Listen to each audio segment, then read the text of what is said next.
ایک شخص تھا یہاں پہ فخر گلگت بلتستان شیخ الڈائری صاحب، انہوں نے جب 17 یا 20 ہزار کا لشکر لے کے نگر سے نکلے، دھنیور نہیں پہنچے تھے، پورے جی بھی ہل گیا۔ امام حسن کی مثال آپ کے سامنے ہے، ہزاروں کا لشکر تھا لیکن سپورٹر نہیں تھے، تابع دار نہیں تھے، صلح کرنے 41 آپ کے خلاف اسمبلی میں بل آئے جو میرے نوٹس میں ہے، 41 ایک قانون پاس ہوا، آپ کے پورے پہاڑ چلے گئے۔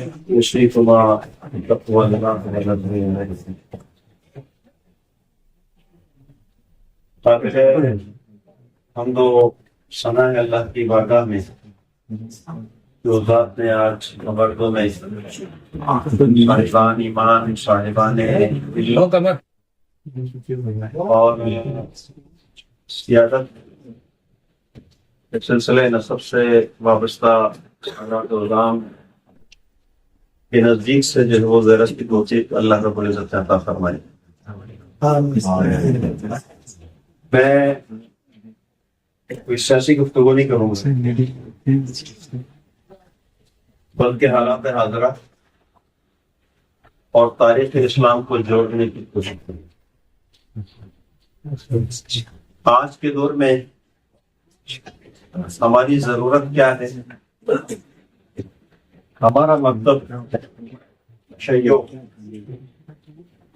ہم سے کیا چاہتا ہے، اور تشیع پر ہم اپنے آپ کو کیسے پا سکتے ہیں۔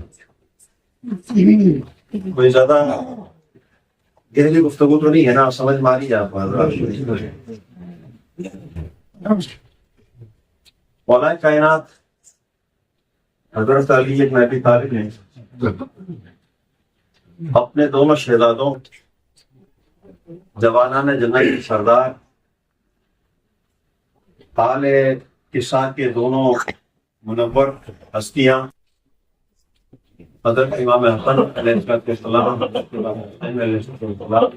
یہ فرماتے ہوئے، امام حسن کی مثال آپ کے سامنے ہے، ہزاروں کا لشکر تھا لیکن سپورٹر نہیں تھے، تابع دار نہیں تھے، صلح کرنے پر مجبور تھے۔ لہذا اگر آج آپ یہ چاہتے ہیں کہ ہم نے آج بھی کون ایسا شخص ہے جو شعور بھی رکھتا ہو، سمجھ بوجھ بھی رکھتا ہو، آنکھ بھی رکھتا ہو، کان بھی رکھتا ہو، وہ ولی فقیر سید علی خامنہئی کی تعریف نہ کرے؟ کوئی ہے آج کے زمانے میں؟ مسلم تو مسلم، غیر مسلم بھی حمایت کرتے ہیں، تعریف کرتے ہیں، پوسٹر لگاتے ہیں۔ کس بنیاد پر؟ کس بنیاد پر آپ طاقت رکھتے ہیں؟ ایک پورا ملک آپ کے زیر تابع ہے، لشکر آپ کے پاس ہے، اسلحہ آپ کے پاس ہے، ٹیکنالوجی آپ کے پاس ہے، یہ پاور کہاں سے آئی ہے؟ لوگوں نے ساتھ دیا، لشکر نے ساتھ دیا، سائنسدانوں نے ساتھ دیا، سیاستدانوں نے ساتھ دیا، الیکٹیبل نے ساتھ دیا، سرمایہ کاروں نے ساتھ دیا، صنعت کاروں نے ساتھ دیا، تو آج علی خامنہئی بن گیا، رہبر بن گئے۔ اگر ساتھ نہ دیا جائے، معاشرہ ساتھ نہ دے، علی خامنہئی کی صلاحیت اپنی جگہ رہے گی لیکن وہ صلاحیتیں ابھر کر سامنے نہیں آئیں۔ اسی بنیاد پر قائد محترم فرماتے ہیں، تنظیم تنظیم تنظیم۔ نہ صرف ووٹ ہے، نہ ہمارا کوئی نمائندہ کسی سے مقابلہ ہے، فلان کسی سے کوئی مقابلہ نہیں کرتے، وہ اس لیے نہیں کرتے ہیں۔ آپ کو عرض کرتے جاؤں، 41 آپ کے خلاف اسمبلی میں بل آئے جو میرے نوٹس میں ہے، 41 ایک قانون پاس ہوا، آپ کے پورے پہاڑ چلے گئے۔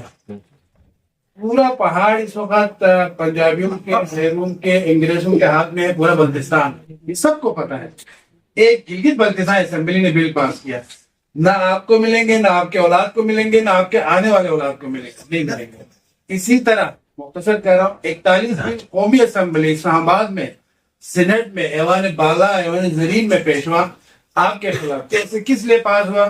کہ جلوس کو آپ روڈ پہ نہ لائیں، اذان میں اشہد ان لا الہ الا اللہ نہ کہیں، آپ سپیکر کو کلوز کریں، بہت سارے ایشوز ہے. یا آپ رحمت اللہ علیہ کے ہیں حضرت علی کے ساتھ علیہ السلام نہ لکھیں. علماء کی موجودگی میں بتا رہا ہوں.